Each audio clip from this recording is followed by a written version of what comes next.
Jess, what's your story? How did you become the rebel-rousing militant baker? It was an accident. I was blogging about really boring stuff like kitchenware. I used to be a baker. And I just discovered this blog that it was a woman that had everything in common with me. She has cats and likes to thrift and had a purple beehive. And I was like, this is my person. And she was also really fat and happy. And that, honest to God, 4.5 years ago, that was the first time I had really seen that ever. And so I remember, going back to her blog over and over again, and it just hit me one night, and I thought, maybe I don't have to hate myself for the rest of my life. Oh my God, like what an epiphany. Yeah, I was 26, so I guess that was almost 4 years ago, and I started blogging about my life. I really wanted to offer real representation, so I was honest from the beginning, and really that's given me a lot of freedom because I don't have to pretend to be anyone else. And it's just continued, and here we are, and somehow this has become my job. At the time, there weren't a lot of voices, so I was able to be heard. Why do you call yourself a body image activist? I talk a lot about size because that is what I have personal lived experience with. The majority of my followers are plus size, and I do talk a lot about size discrimination. One of my best friends is probably 6'6", very thin, a traditionally attractive woman, a model, an actual model. And, we were having a discussion one day, and I realized, that no one feels good enough. And so I do try and talk a little bit about at least amplified voices about other parts of the body image movement too. It's been a weird thing to try and describe what I do because, you say activist and people think that activists shouldn't be paid for what they do. So you could call yourself a blogger, but, activism is challenging the status quo, and that's what I do. How do you handle those internet trolls? They will always come. They will always find you, and I think knowing the real reason why they're so upset, we just talked about that, about how people invest everything they have into their physical appearance equaling their worth and not wanting to let go of that. Knowing why people are so hateful towards people who are just saying everyone can love themselves has really helped me. So logic and a social media moderator. I wrote an article while I was writing the book. I had this aha moment, and it's called Why People Hate Tess Munster and Other Happy Fat People. And it talks about this thing that I just decided to call body currency. And I just want to hand that to every person who's like, why? Because there's multiple reasons. Media curation, the patriarchy, let's be honest, loud women are frightening. And we're seeing a lot of loud women stand up for their bodies.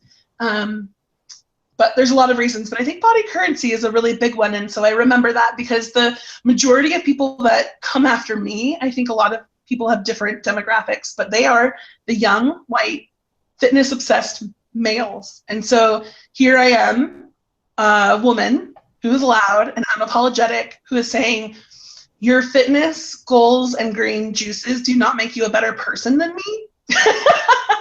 And so that's really upsetting because I'm kind of challenging their paradigm. So that's who I see a lot of. So that's easy for me to say, okay, you have a lot invested in this, and I'm telling you that it's not worth what you think it is. And that really does inspire anger. So that helps me a little bit. You seem to have a special interest in young people. So, I'm 29, tattooed, alternative culture. I think that's who identifies with me. As I did more and more research and people ask me for more resources that have to do with young people, there really isn't a lot. One, my voice just reaches young people. It's rather unfiltered and is very offensive to some very moderate adults. I've been starting to write a little bit about body positive children's books and how to identify with teens. And whenever I speak at colleges, people ask me, do you ever speak at high schools? Because, a lot of eating disorders do start there. And so I do here in Tucson. And so I just think it's important. I'm starting to watch my focus, I'm still here as myself speaking to people who follow me, but also the conversation can happen at a much younger age. I know people have said they bought the book that I wrote for themselves, and then they handed it over to their 14 or 16-year-old daughter, and they loved it too. Tell me a little bit more about your book. Yeah, things no one will tell fat girls. The editor chose the title. It's based on an article I wrote years ago. I had another epiphany after a breakup. I thought I was really undesirable, undeserving of anything. And once I was freed from this really confining, toxic relationship, I started to realize that a lot of the lies I believed weren't true. So that's where the title came from. And let's be honest, there are a lot of things we don't tell fat girls, like we are deserving of life, love, pursuit of happiness like everyone else. So the book itself is really varied. It talks about mental health. It talks about the history of body image and how we've come to be where we are. It talks about relationships, clothing, everything. It talks about everything. Just speak to me of the joys of Photoshop. The joys of Photoshop? Well, we're talking about it a lot more, aren't we? I think that's really great. I think I've done a lot of reading about, the psychological effects of Photoshop, and a lot of people say even if we realize that it exists, sometimes we don't understand to what extent. So what I have found is that the best way to counter Photoshop is by adding non-Photoshopped images, non-altered images out into the world. Just as many as you can, just flooding the internet, additionally with honest representation. And eventually, someday, I hope it will balance out what we see. Jes, how do people help themselves? I would say that, the number one tip I give people, because it's so easy, is to diversify your media feed. Kind of what we were just talking about, flooding the world with images, but actually going out and finding those images yourself. Because if you let your Facebook feed or your Tumblr feed moderate itself, you're going to have traditional beauty everywhere. It's still ubiquitous. What was really life-changing for me, I realized this only by accident. Again, this whole thing is just a big accident, and I'm glad it happened. But I followed, at the time when I first started searching for body positive media, there weren't blogs like there are now out there. There's so many blogs, and the only thing I could find were Tumblr blogs. And so Tumblr is just images. And so I followed 20 very diverse Tumblr blogs. I'd scroll through them every day. And honestly, when I first started, I was mildly horrified and really fascinated because I hadn't at the time seen bodies represented positively the way my Tumblr feed was showing them. It was just shocking. I can't believe it was shocking now, but it was. And the more I looked at my Tumblr, the less shocking it became. And then I started to notice that the less shocking my Tumblr became, the less shocking other people's bodies around me became. And the less shocking their bodies became, the less shocking my body became. And it was really just reconditioning what I found to be normal. And so I don't really believe in turning off the television or not reading, anything that has traditionally attractive beauty in it. I think that's unrealistic for a lot of people, but I think we can balance that out by searching for diversity and purposefully putting it in our feed, and we don't even realize it's happening, but we're kind of reconstructing beauty in our minds. It's pretty cool. How has your self-talk changed? I think the biggest thing is that I believe that my weight was holding me back from living life in general, and that conversation of you can't do that because of your body doesn't happen anymore. And if it does, it's very rare. I think where it pops up once in a while is with traveling to other countries.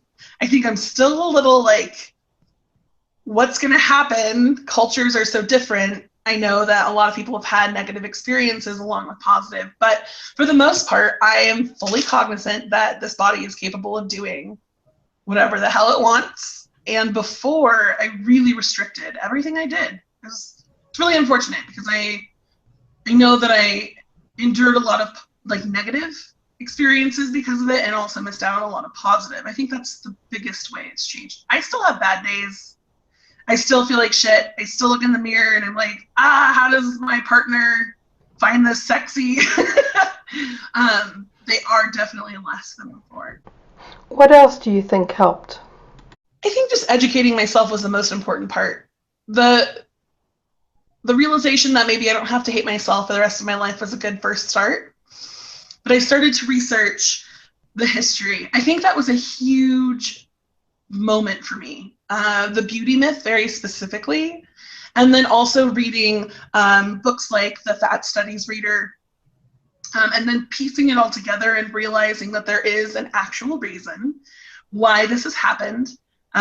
It's based and documented in history, and it's bullshit. And it's something that I don't need to follow anymore. And it's so much easier if you understand the facts behind it, for me. Like history and facts and science, all of those things speak to me much louder than, memes that say, you're beautiful, all bodies are beautiful, all of those things.